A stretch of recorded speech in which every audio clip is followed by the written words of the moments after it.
Louis Vuitton has made an exciting new move. In a surprising turn of events, they've appointed a new men's creative director, a visionary whose creative universes expands from music to art and to fashion, establishing himself as a cultural global icon over the past 20 years. They've called upon none other than Pharrell Williams. And no, this isn't just a flashy PR move. I mean, alright, it's a little bit, I ain't gonna lie. But the music producer slash rapper did not just get lucky. Pharrell has a long history as a fashionista and is one of the most suave people in the game. No surprise why he was offered that position, not to mention the millions that also came with it. Fashion 100 years ago looked like this. In the post-World War II era, however, each decade and really every generation has evolved, carving out their different identities and outfits. From the 60s to the 70s, and then from the 80s to the 90s, we've explored a bunch of things. The list goes on and on. It was until the 90s and the early 2000s that all those things started coming together. Whether the sudden arrival of this approach should be attributed to the internet or something else is a different question altogether. We also saw R&B and hip-hop come into contact with fashion in a meaningful way, especially with the rise of streetwear.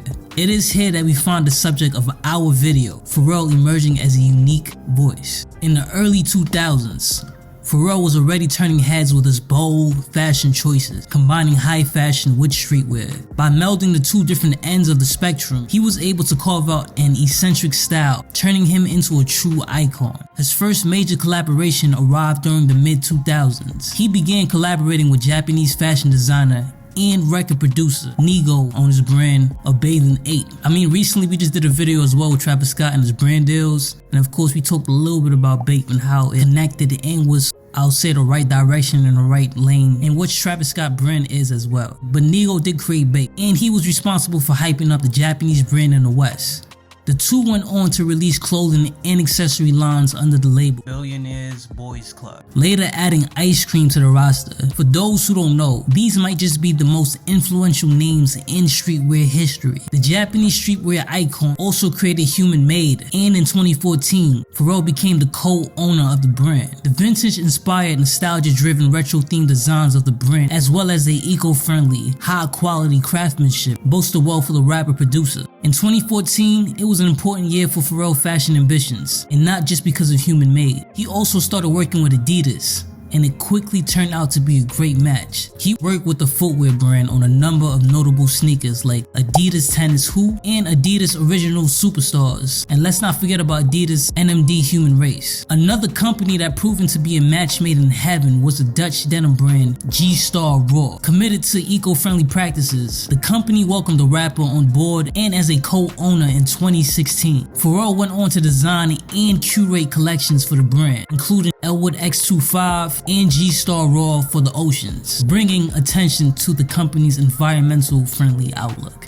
Let's rewind a little bit for now. Remember Pharrell's allusion to billionaires in the title of his label? That was not a one-off. 2005, he collaborated with Louis Vuitton creative director Marc Jacobs on a line of sunglasses and accessories. The limited edition sunglasses became iconic, and guess what they were called? Millionaires. The sunglasses were paired with other accessories like bandanas, belts, and wallets, all brimming with a vibrant aesthetic that was sure to attract young audiences. This collection, and in fact Pharrell's latest work, were instrumental in breaking the traditional divisions between high-end luxury and casual designs. The melding of pop culture and vibrant fashion accessories has always been a gold mine, but it takes skill to pull it off. You have to know your audience, you have to understand their tastes, you have to be simple enough to be accessible to outsiders, and you have to be radical enough to gain the respect of the fashion industry. Checking all those boxes is not the easiest thing to pull off, and to do with some styles even harder. There's a reason the man's signature is so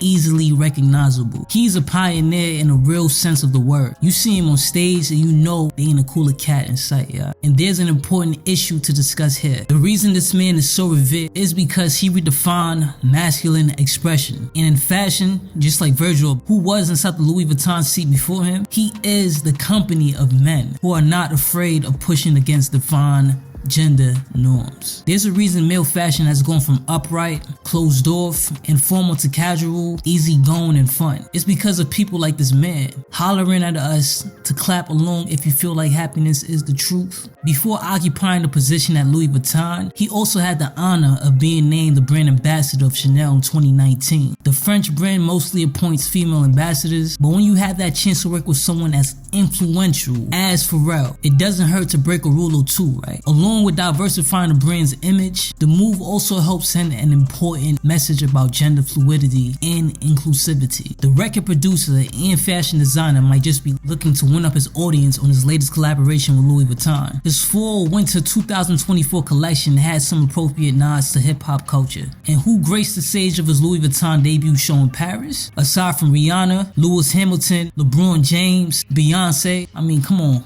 Can you ask for more? Safe to say, if Louis Vuitton wanted more eyes on their brand, they've certainly got what they paid for. Enjoying our content? Leave a like and subscribe to the channel. I mean, there's plenty of more on the way, so stay tuned. I'm trying to put out at least 2 videos per week. I'm really trying to take this seriously now, y'all. So I appreciate all the love, and I just want to say, I hope you guys continue to stay positive. I will see you guys in the next one, alright, y'all? Appreciate y'all.